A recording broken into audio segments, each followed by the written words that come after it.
माता दी। मेरे सभी भाइयों बहनों, आप सभी का बहुत बहुत स्वागत है।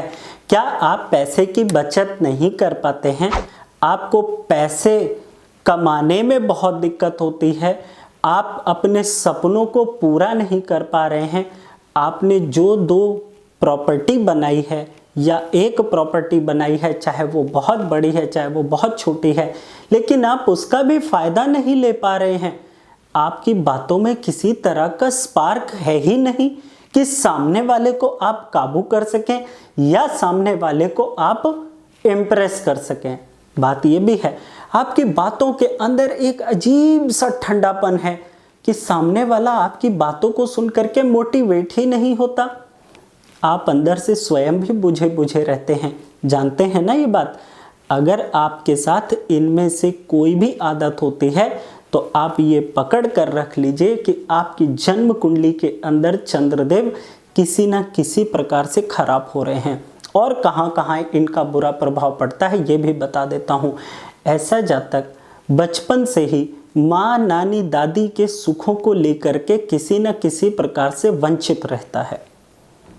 और ऐसे जातक के पैदा होने के बाद माँ को, दादी को, चाची ताई को किसी न किसी प्रकार की सेहत की परेशानियां भी आती हैं और वैचारिक मतभेद भी बढ़ती उम्र के साथ साथ बढ़ने लग जाते हैं।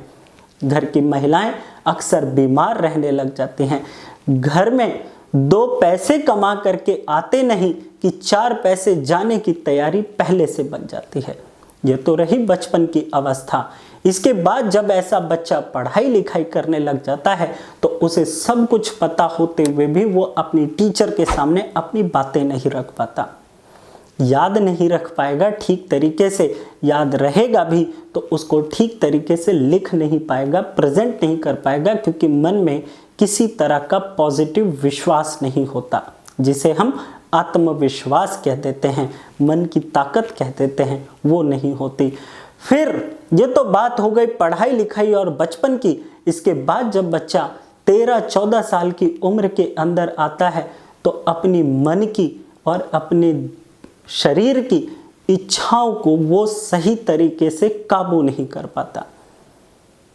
जो उसे जैसी भावना, जैसी बातें बोल देता है, वो उसी की बातों को ऑब्जर्व करता है और उसी के पग पर चलने की तैयारी बना लेता है।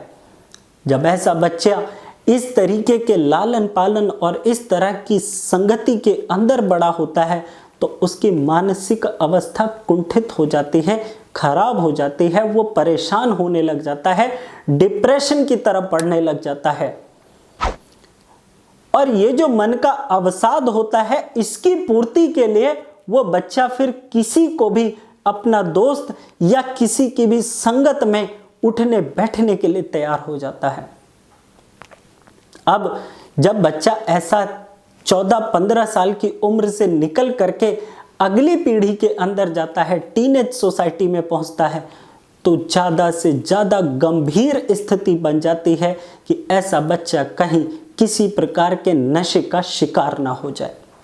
क्योंकि हम अपनी मन की शांति को जब स्वयं काबू नहीं कर पाते, यानी मन में जब बहुत तकलीफें होती हैं, अशांति मन में बहुत होती है, तो हम नशे का सहारा लेना शुरू कर देते हैं। जब हमारी बातों को कोई सुनने के लिए तैयार नहीं होता, बातों को समझने के लिए तैयार नहीं होता, हमें अकेलापन लगने लग जाता है कि अब तो हमारा साथ कोई नहीं देगा, तो ऐसा जातक स्वयं नशे की तरफ बढ़ने लग जाता है या किसी प्रकार से अपनी इच्छा पूर्ति के लिए और मन की खुशी के लिए वो गलत रास्ते भी चुन लेता है। ये चंद्रमा जब खराब हो जाते हैं तो धीरे धीरे करके जब बच्चे ने टीनेज सोसाइटी में गलत कर्म किए या जाने अनजाने गलत सोसाइटी फॉलो कर ली, उसके बाद जब बच्चा ऐसा जवानी की तरफ बढ़ता है तो ऐसे बच्चे की संगति, पढ़ाई लिखाई और आगे के भविष्य की नींव पूरी तरह से हिली हुई पड़ी होती है। लेकिन फिर भी जवानी के जोश के कारण और शरीर के अंदर थोड़ी ताकत होने के कारण ऐसा बच्चा टिकने की कोशिश तो करता है, लेकिन अभी भी वो कहाँ टिकेगा ये उसके पिछले प्रारब्ध निर्धारित करते हैं। ऐसी अवस्था के अंदर आपको अपनी जन्म कुंडली अपने सही समय पर दिखा करके इसके उपाय कर लेने चाहिए। मेरे प्यारे भाइयों बहनों, मेरे जो भी नन्हे मुन्ने छोटे भाई बहन हैं और जो पेरेंट्स से वीडियो देख रहे हैं, वो अपने बच्चों की जन्म कुंडली बचपन में ही दिखा करके उसको संभालने की कोशिश करें। अगर आपके बच्चे की जन्म कुंडली के अंदर चंद्र शनि का योग है, चंद्र शुक्र का योग है, चंद्र राहु का योग है, या फिर चंद्रमा के ऊपर इन ग्रहों की दृष्टि है, या चौथे घर के अंदर यानी जन्म कुंडली के चौथे भाव के अंदर मंगल, शनि, राहु, बुध, केतु, या फिर सूर्य राहु का योग, गुरु राहु का योग, गुरु केतु का योग, या ऐसी स्थिति पड़ी हुई है जो सूर्य शनि जैसी होती है, तो आज ही आप अपने बच्चे की जन्म कुंडली दिखा करके उसको सही तरीके से कंट्रोल करने की कोशिश करो। क्योंकि ध्यान रखिएगा, कभी भी कोई जातक गलत नहीं होता, कोई बच्चा गलत नहीं होता, ये ग्रह ही हैं जो हमें किसी न किसी तरह से कंट्रोल करके हमें नेगेटिव चीज़ों की तरफ धकेलने का काम कर देते हैं। जैसे एक सुई किसी के शरीर में चुभे तो वो गाली देगा या भगवान का नाम लेगा, या फिर वो उफ करके सुई को हटाएगा। वो उसके अपनी आत्मबल, पिछले संस्कार और परिस्थिति पर निर्भर करेगा। लेकिन उस सुई चुभने के बाद अगर वो विधाता का नाम लेता है, भगवान का नाम लेगा, सही तरीके से उस सुई को हटाने की कोशिश करेगा प्रभु का ध्यान करते हुए, यानी कष्ट के समय में, तो ऐसे जातक का घाव, तकलीफ, दर्द जल्दी दूर होता है। यही मैंने आपको पिछली चीज़ों को सुधारने के आधार पर बताया है। और जब ये चंद्रदेव खराब होते हैं तो इनकी स्थिति अभी यहीं पर नहीं रुकी, और भी इनकी स्थिति होती है। ऐसे जातक के उठने बैठने के ढंग से पता चल सकता है कि इसकी बातों में विश्वास कितना है। ऐसे जातक के काम करने और बात करने के तरीके से पता चलता है कि इसकी जन्म कुंडली के अंदर चंद्रदेव अच्छे हैं या बुरे हैं। जिस जातक की जन्म कुंडली के अंदर चंद्रदेव खराब होते हैं, वो जातक या तो पूरी तरह से फैल कर बैठेगा, यानी उसके बैठने उठने का ढंग इम्प्रेसिव नहीं होगा। आपने बहुत सारे लोगों को देखा होगा कि वो चाहे ऑफिस में बैठे हों या अपने घर पर, उनको तुरंत फैल जाने की आदत होती है। हाथ पांव ऐसे फैला करके बैठ जाएंगे कि उनसे ज़्यादा आलसी कोई नहीं है। और जब ऐसे जातक अपनी कोई बात किसी के सामने रखने लग जाते हैं तो उनकी बात पॉइंट टू पॉइंट नहीं होती, उनकी बातें पूरी तरह से बेढंग तरीके से होती हैं। उसको समझने के लिए सामने वाला ना तो कन्विंस हो पाता है, ना ये समझाने में कन्विंस हो पाते हैं। इसलिए जन्म कुंडली के अंदर आज चंद्रमा का मजबूत होना आपके भविष्य को बहुत उज्जवल बनाता है। इसीलिए मैं बार बार अपनी वीडियोस में बोलता आया हूँ, माता के साथ अच्छे संबंध रखिए, महिलाओं के साथ, स्त्रियों के साथ अच्छे संबंध रखिए। जो मेरी उम्र के भाई ये वीडियो देख रहे हैं, उनको ध्यान से समझ लेना चाहिए, आपकी जीवन संगिनी चाहे जैसी भी हो, आप उनका सम्मान करें, आप उनकी बातों को इधर उधर बिल्कुल ना करें। ध्यान रखिए, आज आपकी जीवन संगिनी आपके बच्चों के भविष्य की नींव का आधार रख सकती हैं। कि आपकी जन्म कुंडली के अंदर चाहे कोई ग्रह कितना खराब क्यों ना आया हो, लेकिन आप अपनी जीवन संगिनी का सम्मान करके, उनको सम्मान और प्यार दे करके आप अपने बच्चों का भविष्य बहुत उज्जवल बना सकते हैं। इसलिए आप उनके साथ किसी भी प्रकार की अभद्रता या गलत बातों का प्रयोग कतई ना करें। ध्यान रखिए, इससे शुक्र का पितृ ऋण भी बन जाता है। और जिस जातक ने अपने जीवन साथी का सारी उम्र बहुत सम्मान किया हो, उसको बहुत लाड प्यार से रखा हो, उसको जीवन के अंतिम समय में पता नहीं गौदान का मौका मिले या ना मिले, लेकिन जीवन साथी का सम्मान करने की वजह से उसे गौदान का मौका मिले या ना मिले, लेकिन उसे सुख और प्रतिष्ठा और पुण्य उसी की तरह मिलेगा। ध्यान रखिएगा इस बात का। इसलिए मैं यही आप सब लोगों से गुजारिश करूंगा कि आप इस बात का विशेष तौर पर ध्यान रखिए। अब अगली चीज और बता देता हूं, यहाँ पर चंद्रमा की खराबी के कारण यानी लक्षण क्या होते हैं, फिर उसके बाद मैं आपको जल्दी से उपाय भी बताऊंगा। ऐसे लोगों को सरदर्द बहुत रहता है, बेचैनी बहुत रहती है, तनाव बहुत रहता है, चिड़चिड़ापन बहुत रहता है और ऐसे लोग कभी भी खुल करके अपनी बातें किसी के सामने रख नहीं पाते और साथ ही साथ ऐसे लोग कभी भी अपनी पढ़ाई लिखाई का पूरा फायदा भी नहीं ले पाते। घर के अंदर का जो माहौल होता है वो भी बड़ा चिड़चिड़ा सा होता है। किसी भी तरह से किसी भी बात को समझाने की कोशिश करेंगे तो वो भी कहीं ना कहीं नरम गरम जा करके कलेश में पनपने लग जाती है। इसीलिए जन्म कुंडली के अंदर चंद्रदेव को बेहद अच्छा रखें ताकि आपका भावी जीवन बहुत उत्तम रहे, क्योंकि जिस जातक के जन्म कुंडली के अंदर चंद्रदेव अच्छे होते हैं उस जातक को गृहस्थी का सुख भी अच्छा ही मिलता है। ये भी एक सीक्रेट है, इस बात का बहुत अच्छे से ध्यान रखिएगा। और जिन लोगों की जन्म कुंडली के अंदर चंद्रदेव खराब होते हैं ना, वो लोग मैंने जैसा बताया कि उनकी बातों के अंदर स्पार्क नहीं होता, पावर नहीं होती, सामने वाले को ना वो कन्विंस कर पाते हैं, ना उनके अंदर खुद कोई कन्विंसिंग पावर होती है, कंफ्यूज होते हैं वो हमेशा।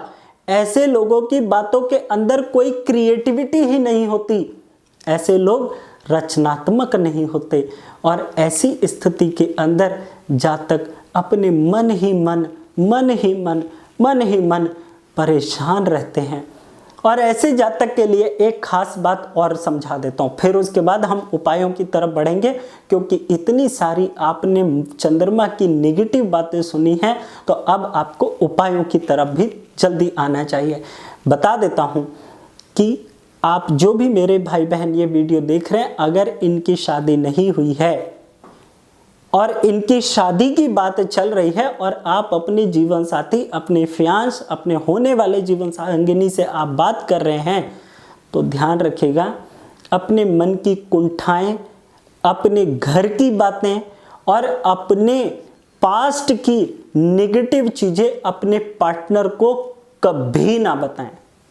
खास तौर पर ध्यान रखिएगा, क्योंकि ऐसी स्थिति के अंदर आप महारथी नहीं हो सकते, आप इतने टैलेंट नहीं हो सकता आपके अंदर कि आप अपनी नेगेटिव चीज़ों को बता करके आप उसे कन्विंस कर सकें कि अब मैं ऐसा नहीं हूँ या अब मैं ऐसी नहीं हूँ। इसीलिए जिन लोगों की जन्म कुंडली के अंदर चंद्रदेव खराब होते हैं, ये अपने जीवन की नकारात्मक बातों को फैला करके बोल देते हैं सामने वाले को, जिसकी वजह से बनता बनता रिश्ता भी टूट जाता है। इसलिए इस बात का विशेष तौर पर ध्यान रखिएगा आप सब, ये मेरी आप लोगों से गुजारिश है। और जीवन में ध्यान रखिएगा, जो मैंने पीछे चीजें बताई उन चीजों को अपने जीवन में कभी भी हावी मत होने देना। अब बात करेंगे हम उपायों की तरफ। सबसे पहला उपाय, अपने घर की उत्तर दिशा को बिल्कुल व्यवस्थित रखिए, वहां पर कोई भी कबाड़ ना हो, और हो सके तो जैसे मैंने अपनी 2 वीडियोस के अंदर ऑलरेडी ये कॉमन उपाय बताया है कि एक छोटा सा फाउंटेन पानी का ला करके जरूर रख लीजिए। 24/7 वो चलता रहना चाहिए, बंद ना हो, लेकिन ध्यान रखिए पहाड़ों और पत्थर वाला बिल्कुल ना हो, ताकि आपका मन हमेशा शांत रहे, प्रफुल्लित रहे और आपके दिमाग के अंदर कोई नेगेटिव चीजें ना हो।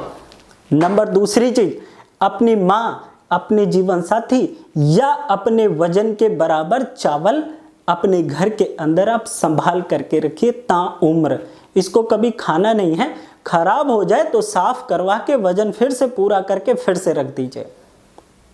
2 उपाय ये ऐसे हैं, आपके घर के अंदर चंद्रदेव मजबूत होने लग जाएंगे।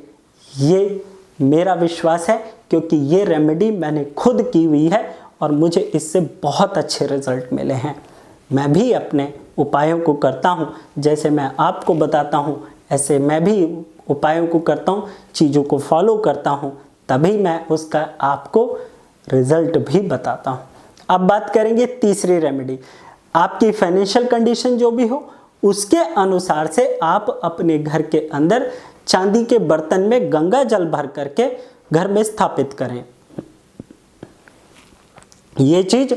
और चौथी रेमेडी, जितना ज्यादा से ज्यादा हो सके, ये बहुत इंपॉर्टेंट रेमेडी है, जितना ज्यादा से ज्यादा हो सके आप अपने घर से या आपकी जैसी इच्छा हो थोड़े से चावल, थोड़ी सी हल्दी की गांठें, ये आप लेकर के आप जब भी आपको मौका मिले आप इसे मंदिर में जा करके चढ़ा कर आइए और हाथ जोड़ करके भगवान के आगे थोड़ी देर के लिए प्रार्थना करके आइए कि आपके अंदर मन में जितनी भी नेगेटिविटी है वो सारी खत्म हो जाए।